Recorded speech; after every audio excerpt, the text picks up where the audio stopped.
ci descrivi questa fontana. Allora, se vuoi Angelo posso fare a mia volta la cosa e poi te le invio. Anche. Fai pure tu.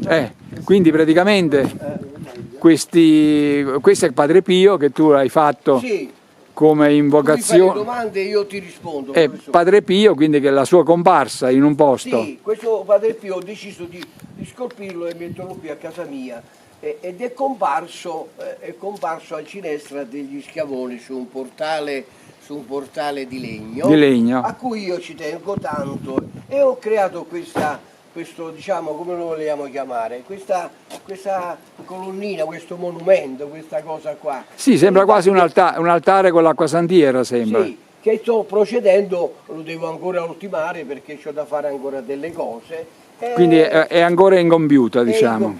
Poi dalla parte di qua c'è la Madonna del Miscano, dove ho avuto questa aspirazione di creare questo volto che mi ha... Miscano. E quindi sarebbe questa Madonna che mi è venuta questa aspirazione, e ho creato questa Madonna del Miscano in cui voglio pubblicizzare e fare un evento per questa situazione. Poi c'è anche il volto di Padre Pio qua, che sta in costruzione, e poi prossimamente sarà il volto di Gesù. Ci sono anche delle colonne che sono decorate comunque con degli angioletti, quindi sui capitelli degli angioletti, sì. Ma lungo la colonna ci sono la rosa, dei tralci di rosa, insomma. Rosa, sì. Di rosa. Con la completa di acquasantiera. È una data che stava da una parte, io ho preso questa 1936, no? Questa è una data che stava su questa comparsa di Padre Pio a Ginestra degli Schiavoni. E io l'ho fatta perché quei punti là anticamente si chiamavano le puntelle, che mettevano sotto le scarpe, e stavano tutte messe vicino al portone. A Monte Carlo le chiamavano le cendregge. Sì, però non so se può essere. Allora, tutte queste cose qua mi è piaciuto, sì, la data l'ho trasmessa sulla... In italiano sarebbero le borchie. Le borchie. Comunque a Monte Calvese cendregge. Però le cendregge li capiscono tutti quanti ma la parola è sparita. Neanche Monte Calvese la capiscono più. Proprio. È sparita perché è sparita la cacuminale. E quindi raccontavo Buongiorno. Su fatto di queste cendrille, diciamo in dialetto, e mi sono piaciute, e poi l'ho scolpito insieme a Padre Pio. Che sopra poi c'è questa data: Padre Pio proteggi il mondo. Non l'ho detto, diciamo, che nei miei riguardi, proteggi il mondo generale, perché... SM vuol dire che è un anno di apparizione. Cos'è SM? Questo SM non lo so, perché siccome lui è comparso, Padre Pio, su un portone di legno a Ginestra degli Schiavoni. Ho capito. E lui, si vede che lui ha dormito in quella stanza e poi è comparso dopo tanti anni, penso io che... Ma dopo la morte? Dopo la morte. Perché lui aveva la bilocazione, cioè veniva da San Giovanni Rotondo, secondo me veniva a piedi da Petricina per andare a San Giovanni perché Rotondo. Durante la vita si racconta che lui praticamente era capace di comparire in un posto perché si verificava la bilocazione, cioè lui era in due luoghi contemporaneamente, cioè il corpo stava in un posto e poi lui appariva a delle persone in un altro posto. Questa era la bilocazione. Io penso, penso che Padre Pio ha vissuto, ha dormito in quella casa e dopo è comparso, perché lui secondo me attraversava per andare a San Giovanni Rotondo, prima si andava a piedi, perché sennò è un paese che non c'entra Padre Pio di là, quindi si vede che è fatto piacere, o l'hanno ospitato, è stato ospitato là e lui è comparso su questo portone. Ma quindi tu questa fontana che l'hai fatta, cioè l'hai fatta per conservarla tu vicino alla tua abitazione o di trasferirla altrove? Ma questo deve appartenere qua alla mia abitazione, perché voglio fare questa cosa qui a casa mia e dare questa, perché io adesso ho donato un volto di Padre Pio con la Madonna al portone e l'abbiamo benedetta la settimana scorsa. Ho capito. Poi dopo andiamo a vederla, fai la fotografia. Sì. Dopo parliamo pure col sindaco. E questo è là. Poi c'è il volto di Gesù, che il volto di Gesù è un'altra opera che è nato nel periodo della pandemia.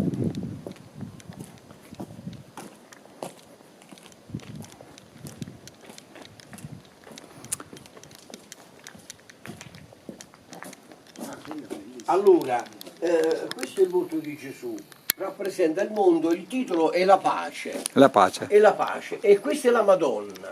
Gesù che lacrima, la sofferenza di questa aspirazione che ha avuto. Questa è una pietra locale, Sì, no? una pietra proprio di questo posto, del mio territorio. È una pietra calcarea o una, No, no, una arenaria? questa qui mi è piaciuta a me, questi movimenti, diciamo, tutto così, però una pietra molto dura. A parte screpolate, però mi è piaciuta e ho scolpito questa pietra perché è difficile anche scolpirla. Eh sì, perché è durissima. È durissima questa qua, molto dura. Però, mi è piaciuto il colore. però è una pietra sedimentaria, cioè non è una pietra vulcanica. No, non è una vulcanica. È una pietra comunque... È una pietra che si lavora ed è ottima come. È ottima. Poi i colori, queste venature che mi appartengono alla mia fantasia, ho dato io questo spunto di. Sì, cioè ti sei lasciato guidare dalle venature naturali della Sì, pietra. Perché amo queste cose. Del masso. Mentre qui ci sta un volto con un catenieggio. Questo qua Sarebbe un anello per le bestie. Figlia, papà è più bello sbozzato, era bellissimo anche sbozzato. È uscito questo volto di Gesù che io poi ho fatto in questa pietra, no? E veniva su, è uscito proprio in emozione bellissima. Ma quando è sbozzato c'è il senso dell'incompiuto, perché anche Michelangelo Ma guarda, faceva un effetto anche sbozzato, però io non lo potevo rimanere. Cioè Michelangelo ha lasciato molte cose che Sì. sono modernissime poi. Sì. Ha Cioè, lasciato molte cose infinite, non le ha finite, però io non amo che non devo finire una cosa perché la devi finire, anche se è bella quando tu la bozzi, la puoi anche lasciare, no? Però... Si poteva anche lasciare, però non è così che la devi lasciare, dovevo fare tutte quelle altre cose là, però sorridendo con questo personaggio con tempesta, vedi, ci sono delle figure. Sì, c'è una forza naturale scatenante. C'è questa tempesta di questi capelli con questo diavolo, è come fosse una paura che scapperebbe dal diavolo, professore, giusto? Sì, Più o meno così, sono anni che l'ho fatto, poi dare dei titoli a tante opere che ho fatto, a volte mi ricordo, a volte no, perché sono tante. Vabbè, ma poi in effetti è la simbologia, il simbolo che ci sta in questi volti, in questa criniera che ha questa figura diabolica. Ecco. Diabolico, perché il viso di sotto, guardate, ha un'espressione non come il diavolo, però si allontana, però e fa parte della figura anche del diavolo, perché è tutto è come fosse una messicena delle figure. E poi l'altra è più serena sotto, però questa fascia è più greca. C'è un mondo greco qua su queste righe. Beh, diciamo ci sono dei richiami, dei rimandi a quella che è l'arte classica. Ecco, Antonio Perna, scultore, nell'antica terra sannitica, ricca di magie. La sua casa piena di sculture è diventata un museo, grazie all'inaugurazione della Casa Museo della Pietra il 4 agosto 2024. Conobbi Antonio Perna di Castelfranco Immiscana Benevento la sera del 10 settembre 2023, grazie all'amico comune Francesco Cardinale, che introdussi qualche decennio fa nella ricerca etnomusicale tra i contadini montecalvesi. Francesco aveva organizzato un incontro serale nei locali annessi alla sua piscina, incontrata Cesina di Montecalvo Irpino Avellino, e, da professionista della pizza qual è, aveva preparato diversi tipi di pizza per un gruppetto di amici di vecchia data, con comuni interessi culturali, che aveva provveduto a invitare. Purtroppo alcuni di loro, per impegni pregressi, avevano dato forfait, e così quella sera ci ritrovammo solo in 8, compreso Francesco, a degustare le ottime pizze che aveva preparato per tutti noi. Si parlò di cose e questioni culturali e della difficoltà di portare avanti iniziative e progetti locali. Antonio Perna mi fu presentato come scultore e ci furono tra noi un'intesa e una reciproca simpatia. Io e mia moglie, di lì a qualche giorno, avremmo proseguito il nostro viaggio per la Calabria e lui ci invitò a fargli visita, al nostro ritorno, nella sua casa studio di Castelfranco, in cui è raccolta ed esposta gran parte della sua produzione artistica. Al ritorno da Crotone, dove avevamo visitato i musei locali e fatto alcuni giorni di vacanze al mare, io e mia moglie fummo invitati a pranzo da Antonio. Così ci recammo a Castelfranco e quando arrivammo alla sua casa, che lui ha ideato e si è costruito con grande perizia in campagna, sulla strada che porta a Montefalcone di Valfortore Benevento, fummo affascinati dalla sua struttura architettonica, decorata e circondata da tante sculture, alcune ultimate e altre ancora in elaborazione, come la fontana a forma di edicola con figure sacre, che davano l'idea del laboratorio artistico a cielo aperto. La struttura della sua abitazione appare come un originale casa-castello, con le pietre a faccia vista, le medesime che adopera per le sue sculture e che preleva in genere nelle campagne circostanti. E, in questo, si ritrova a fare anche un'opera meritoria di pulizia ambientale, dai grossi massi disseminati in queste terre, che risultano essere ingombranti e pericolosi per chi fa il coltivatore arando col trattore. A tavola ci ritrovammo in 7, gli amici Francesco, Gaetano e sua moglie Rita, io e mia moglie, più naturalmente Antonio e sua figlia Angela, che aveva preparato un pranzo sontuoso, accompagnato da un ottimo vino rosso, prodotto da un'esperta vignaiola di Ginestra degli Schiavoni, Avellino. Antonio Perna viva e opera in una terra che la civiltà agropastorale arricchì nei secoli di tanti miti e leggende, comuni a tutti i paesi del circondario, che personalmente, muovendomi sul campo, ho repertato per decenni nella memoria etnica collettiva, in quello che intesi come un cerchio magico territoriale, attraversato dalla Tratturo Pescasseroli Candela e da tanti tratturelli. Dal cuore di questo cerchio magico si dirama la via Erculea, dalla via Traiana del Sannio meridionale all'altezza della città sannita di Ecum Tuticum, alla Malvizia di Sopra, di cui sono rimasti alcuni reperti, accolti nei musei di Ariano Irpino Avellino, e un sito archeologico dimenticato, per procedere in direzione sud verso il cuore della Lucania. Mi sono mosso tra Buonalbergo, Casalbore, Ginestra degli Schiavoni, Malvizza, Castelfranco Immiscana, Montefalcone di Valfortore, Roseto Valfortore, Faeto, Celle di San Vito, Greci, Ecum Tuticum, Ariano Irpino, Tressanti, Montecalvo Irpino, Corsano, Sant'Arcangelo Trimonte, l'antica Montemalo, Apice e Paduli, per arrivare a lambire pure Montaguto, Panni, Bovino e Troia. Ho raccolto e trascritto in versi, in quella che considero la mia lingua materna in esilio, vale a dire il dialetto dell'Ottocento di Montecalvo Irpino, grazie alla cultura orale, alla cultura materiale e al patrimonio immateriale, conti antichi, aneddoti, detti, maledizioni, filastrocche, storie, lo tratturo Preta Picciola, Pietro Baialardo, lo Ponte delle Diavole, l'Embodde, lo Sierro della Corte, lo Sierro delle Forche, eccetera. Miti, lo Scurzenale, lo Travone, lo Mbussassato, Ianare, Scazzamariette, Lupo e Bombenare, eccetera. Blasoni etnici e 200 canti dei contadini montecalvesi. Questa è un'area dell'Appennino campano frequentata sicuramente nell'età della pietra e poi abitata dai Sanniti, in epoca storica, prima della dominazione dei Romani. Sino ad alcuni anni fa era servita dalla ferrovia Napoli-Foggia, realizzata tra il 1862 e il 1883, che permise tanta immigrazione agli abitanti dei paesi circostanti, a partire dalla fine dell'Ottocento. Antonio Perna cominciò da ragazzo a plasmare delle figure in argilla e, nel corso degli anni, si è fatto da solo, acquisendo una grande sapienza e maestria di artista artigiano con gli scalpelli.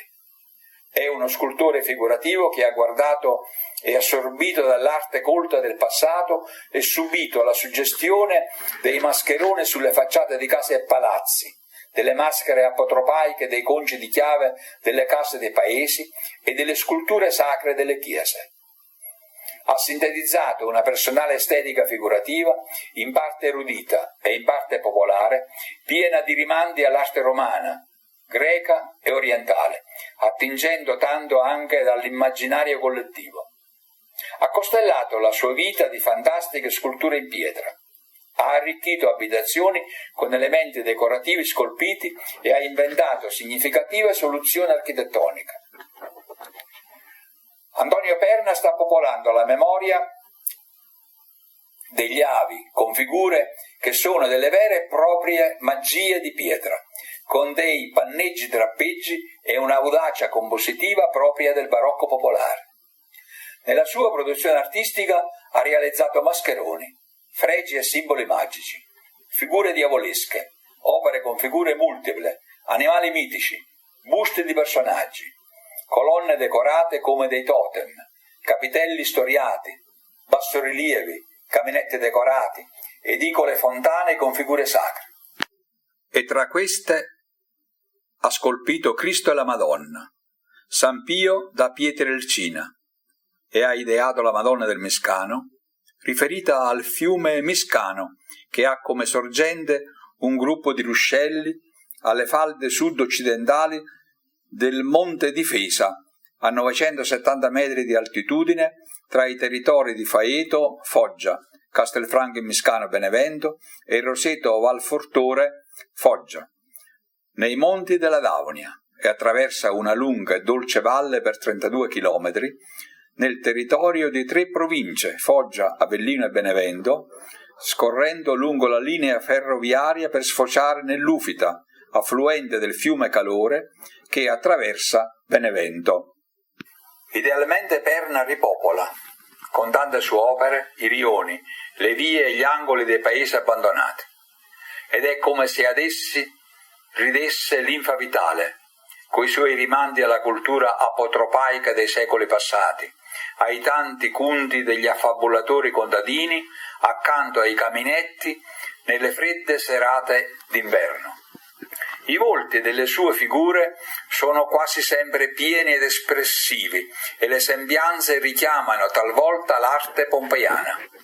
Egli si muove né sacro né profano e dà espressività alla memoria, alla storia, alle leggende della fantasia popolare e ai miti di una terra antica che fanno capolino dall'immaginario degli antenati.